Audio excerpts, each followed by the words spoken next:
Je pense qu'il faut passer des natifs, parce que tout le monde va être natif quand tout le monde soit né dans le 21e siècle. Et alors, il faut passer à la sagesse digitale. Il faut passer à la sagesse numérique. Il faut penser à la combinaison de l'humain et de la machine, et de comment les combiner et faire la bonne symbiose des deux.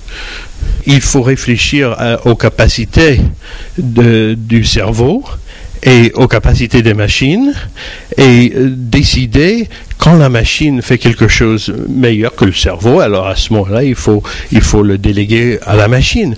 Mais quand c'est le contraire, il faut le retenir dans le cerveau, et pour beaucoup de choses, pour chercher, pour calculer, pour rechercher, on peut combiner les deux de façon très, très impressionnante.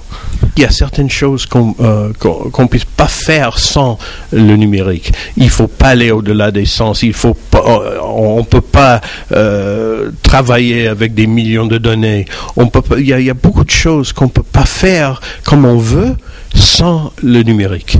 Alors il faut savoir quand il faut intégrer le numérique dans notre façon de travailler, de penser, de vivre. Mais l'enseignant n'est plus la personne qui a toute la sagesse et qui parle. Et c'est ça le grand changement. Avant, c'était le conférencier.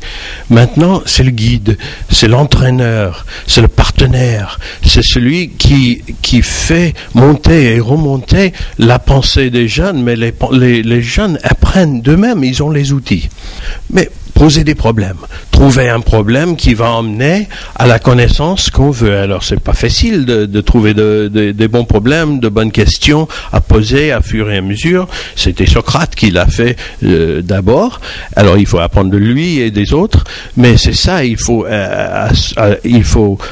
poser des questions ou des problèmes, écouter les réponses, enfin faire travailler les gens, écouter les réponses et faire ce qu'il faut pour améliorer ce qu'ils font.